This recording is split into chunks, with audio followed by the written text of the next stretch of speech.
ಹೋರಾಟ ಅನ್ನೋದು ನಮ್ಮ ಹಕ್ಕು, ಹೋರಾಟ ಅನ್ನೋದು ನಮ್ಮ ಆಸ್ತಿ. ಹೋರಾಟನೇ ಈ ದೇಶದಲ್ಲಿ ಆಸ್ತಿ ಅಂದ್ರೆ ಹೋರಾಟ. ಹೋರಾಟ ಅನ್ನೋದು ನಮ್ಮ ಆಸ್ತಿ, ನಮ್ಮ ಹಕ್ಕು. ಇದೆಲ್ಲ ಇರಲೇಬೇಕು ದೇಶದಲ್ಲಿ. ಇದೆಲ್ಲ ಇದ್ರೆ ತುಂಬಾ ಒಳ್ಳೇದು ಇದೆಲ್ಲ. ಯಾಕಂದ್ರೆ ಅನ್ಯಾಯಗಳಾದಾಗ ನ್ಯಾಯವನ್ನು ಹುಡುಕೊಂಡು ಹೋಗುವಂಥದ್ದೇ ಹೋರಾಟ. ಈ ಹೋರಾಟಕ್ಕೆ ಎಲ್ಲರೂ ಬೆಂಬಲವನ್ನು ಕೊಟ್ಟಿದ್ದಾರೆ, ಧನ್ಯವಾದಗಳು. ಆದರೆ ಇವತ್ತು ಆಮೇಲೆ ಎಲ್ಲರೂ ಈ ಹೋರಾಟದಲ್ಲಿ ನಮ್ಮ ಮಹೇಶ್ ತೆಂಗಿನಕಾಯಿ ಸಾಹೇಬರು ಬಂದವರೇ, ಅವ್ರಿಗೂ ನಾನು ಧನ್ಯವಾದಗಳನ್ನ ತಿಳಿಸ್ತೀನಿ. ಎಲ್ಲರೂ ಬಂದಿದ್ದೀರಿ, ಎಲ್ಲ ಹಿರಿಯರು ಬಂದಿದ್ದೀರಾ, ಎಲ್ಲರಿಗೂ ಧನ್ಯವಾದಗಳಂತೀನಿ. ಎಲ್ಲ ಹೋರಾಟಗಾರರು, ಚಿಂತಕರು, ಬರಹರು, ಫಿಲಂ ನಟರು ಎಲ್ಲರೂ ಬಂದಿದ್ದೀರಾ. ಏನಿದೆ ಈ ದೇಶದಲ್ಲಿ ಎಷ್ಟೋ ಜಾತಿಗಳು ಎಲ್ಲ ಅಭಿವೃದ್ಧಿ ಹಾಕೊಂಡು ಬರ್ತಾ ಇದ್ದಾರೆ. ಅಲಮಾರಿ ಸಮಾಜದಲ್ಲಿ ಏನು 59 ಜಾತಿಗಳು, 49 + 10 59 ಜಾತಿಗಳು ಅಲಮಾರಿ ಜಾತಿಗಳಿದ್ದಾವೆ.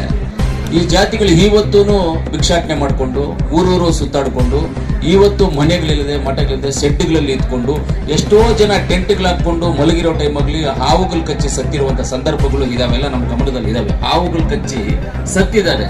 ಇವತ್ತು ಈ ದೇಶ ಇಷ್ಟೊಂದು ಬೆಳೆದ ಮೇಲೆ ಬಾಬಾ ಸಾಹೇಬ್ ಅಂಬೇಡ್ಕರ್ ನಮ್ಮೆಲ್ಲರಿಗೂ ಇಷ್ಟು ಅವಕಾಶಗಳು ಕೊಟ್ಟ ಮೇಲೆ, ಇಷ್ಟೆಲ್ಲ ಅವಕಾಶಗಳು ನೀವು ಯೂಸ್ ಮಾಡಿಕೊಡ್ರಿ ಅಂತ ಕೊಟ್ಟ ಮೇಲೆ ಇವತ್ತು ಬೇಡ ಜಂಗಮ, ಶಿಳ್ಳೆಕಾಯತರು, ಇನ್ಯಾರಿದ್ರಪ್ಪ, ಅಂದೆಜೋಗಿ, ಗಂಟಿಚೋರ, ಮಾಲದಾಸರಿ, ಚನ್ನದಾಸರಿ, ಕರೆಕ್ಟಾ, ಟಕ್ಕಲಿಗರು, ಶಿಳ್ಳೆ, ಇಷ್ಟು ಜನ ಇಲ್ಲಿದ್ದೀರಿ. ನಿಮಗೆ ಮೀಸಲಾತಿಯನ್ನ ಪ್ರತ್ಯೇಕವಾಗಿ ಕೊಡಬೇಕಂತೇಳಿ ಸನ್ಮಾನ್ಯ ನಾಗಮೋಹನ್ ದಾಸ್ ಅವರು ವರದಿಯನ್ನು ಕೊಟ್ಟಿದ್ದಾರೆ.